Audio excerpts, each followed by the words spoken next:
Yo, what's up, guys? Thanks for tuning in. This is Talk with Tokes. Of course, I'm your host, Tokes. And it's me talking and having barbershop. So obviously I'm getting my lineup right now with my good friend. I don't know if one can disclose his name. If he does, he'll give you all a shout out. But yeah, guys, don't mind the buzzing sound. If you want, roll one, spark one. We'll probably drain out this buzzing sound. So guys, I know people are around the country, around the world, you know what I mean, are upset about what happened to the fam, to the guy. And I feel bad because it wasn't meant to be. There was no reason for that officer or that cop to keep his knee on his neck for more than 3 minutes. And even when he wasn't responsive, he still had his knee on his neck. But what would you have done, Coach? In that situation? Yeah. If you got his neck on you got his knee on your neck and you can't breathe, you can't do anything. I'm not gonna lie to you. When I'm in those moments, I find some of the craziest strength. I ain't gonna hold you. I'm finding a way to roll over and I'm biting at something. Some you gotta give. I ain't gonna lie to you. But it was just a tragic situation that should never happen. Yeah. And I understand people are upset and they want justice. And I think, what was it? It was in Minnesota, right? And the brother's name was what again? George Floyd. George Floyd. Rest in peace, George Floyd. Condolences to his family. I just think that we shouldn't be out here looting. And if you are out here looting, at least go for the major corporations, the big companies. Don't go for the mom and pop shops, the small businesses, because they had nothing to do with it. And I understand race plays a factor, and I'm not a racist, but white people got what's coming to them. Keep it 1,000 wow. They got what's coming to them. There's some white people that's in the march too. True. How do you feel about that? I mean, do you... Because I believe that some people just want to be equal now, and some people have black friends, and you know, and they just care about the culture. And some white people say, you know, I'm for the black people, because I guess why do you think they be saying that, or you know, it's because it's genuine. What? Is it genuine? Because it's genuine. I think some people, some people grew into this and they just want to get rid of race. I mean, you know, different race. I think some people are like that. They're trying to swirl. They're trying to mix and mingle. Yeah.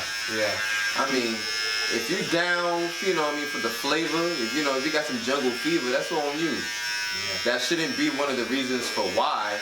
I think you should look at it from a humane perspective and not look at it from a race perspective.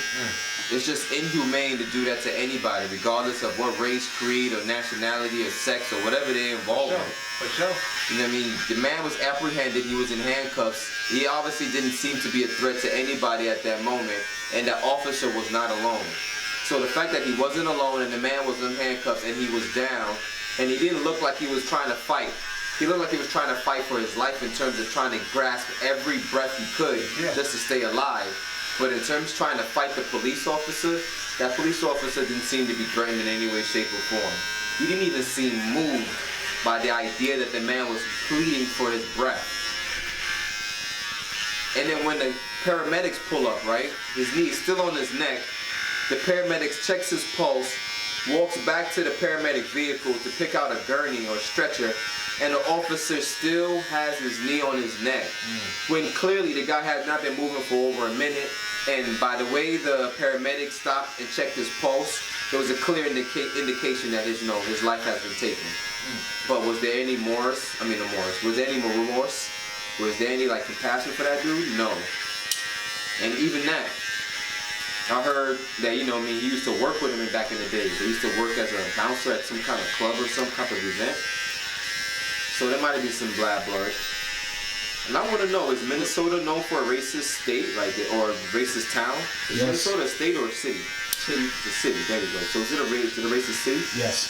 It is, so And why do you think black people are rioting right now, like looting and going all crazy? Because they fed up. They tired of the bullshit. You know, sister, I think I seen something online where they were talking about the Rodney King situation. And I think Rodney King was one of the first ones that was televised, right? Yep.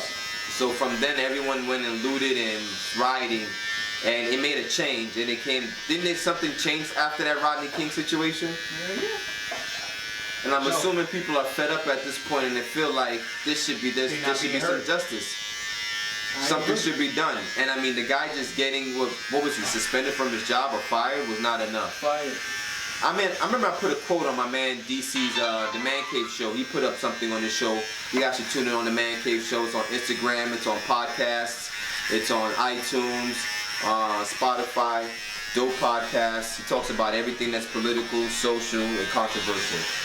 And he does not hold any punches, no holds barred. So tune in, The Man Cave Show. Nonetheless, I posted something on there referred to one of his comments when he was ranting about the situation going on socially. And for me, I just feel like if you want the officers to be held accountable, they should be treated like civilians. And what I mean by civilians, it should be where if they pull the trigger and they injure someone or kill someone, they should be treated like civilians, and they will have to be a due process where they have to be in danger in order for them to do it. And if they do kill somebody and they were found wrong or guilty in the process, they should go to jail for it. And going to jail for it will hold them accountable, and will put other officers in the right position and in the right state of mind when they have their guns drawn. So do you think that if they make those moves, people need to see those results to actually feel like we're safe and feel like we're getting justice and feel like... Well, I say this, as long as no one gets hurt, as long as there's no more lives being taken in this process, and I don't condone violence, and I believe rioting is some form of violence in some way, shape, or form, so I don't condone it, but you gotta understand, a message has to be made for your voice to be heard. Exactly. And what needs to be done is when you go after people's pockets, that's when people start to listen. And people don't realize it's a political system where the corporations are the ones that are owning up and controlling the people that are in politics, because they're the ones that fund their campaigns. So they have some of the say, the no say, and the nay say that goes on in the politics and that goes on in our communities. Whether we know it or don't know it, people don't realize these billion-dollar industries are the ones that are taking over our cities, our communities, and determining what we do and what we eat. So if they want their little establishments, their businesses, and their companies to not get affected, they probably have to start making some changes within themselves, and it'll end up affecting the politics as well. At least that's how I'm trying to see the trickle effect. A trickle effect. You go after the companies, which are the billionaires and the multi-billionaires, and they go after the politicians who then make changes in their community. Why do you think it's a lack in balance of, with all of this, the poor, the wealthy, you know what I'm saying? Why is such an unbalance? Like, well, what are we really fighting for, too? To be honest with you, it's a system that's perfectly designed, and we're living in it every day. Boom.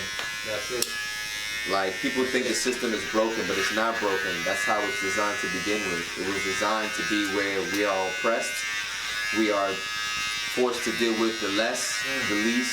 Yep. We are still considered 3% man or 3% animal, however they want to see us. I don't know. 3% man. We're not considered human to them. So nonetheless, we are the ones that they're going to capitalize on. People don't realize those who are millionaires and billionaires, those who are making the money, all they do is put in 20% of the effort and make 80% of the profit. And we as the consumers, we are the 80% that they get their profit from. So as long as they have us under control in our neighborhoods, in our community, they'll always be wealthy. Yep. So that's how they keep us down, man. And I don't like to get socially, active on this platform or politically active, but I just want people to understand that this can't go on forever. For sure. We have the coronavirus. We're supposed to be social, practicing social distancing. And it seems like no one cares about the coronavirus anymore, about dying. It seems like people are fed up and they want to change. And I get that. But it has to start with the pockets, man. Once you start hitting people's pockets, then you make a change. I heard that there's people talking about I think June 7th. There's going to be a particular day where everyone's going to stop shopping or giving their money to the big businesses, which is how you would actually start making a change. Wow. And I don't think it's how you're going to do it one day. Let's say you do it for a week, maybe 2 weeks. Damn it, how about a whole month? You do it for a whole month straight, and I guarantee you, you're going to make a change. That's good shit, man. That's good shit. Sorry guys, I wasn't looking into the camera. I gotta get used to doing that. I'm learning. But still guys, please, don't be out here getting reckless. In New York right now, they just put out this APB, this big, mass alert that by 11 o'clock there's gonna be a mandated curfew up until 5 a.m. And it seems like New York City is serious. They're not playing around. I really like this blunt. Guys, I just want you to know that if you're not on Instagram, you should get on Instagram because I'm on there. Toke with Tokes, T-O-K-E with T-O-K-S. I'm also on Twitter, Facebook, and Tumblr. And of course, if you're watching this, it's on YouTube as well. Well, back to what I was saying. I think that this whole idea of not purchasing anything from the major corporations, the big companies, the big businesses, that would have to go on for more than just a day. It would need to go on for weeks and months, and then you'll see a change. If we will actually stop buying anything for 2-3 months, I guarantee you, people are gonna make a change. So once again, thank you guys for tuning into my platform. I'm your host, Tokes. This is Toke with Tokes. I appreciate your time.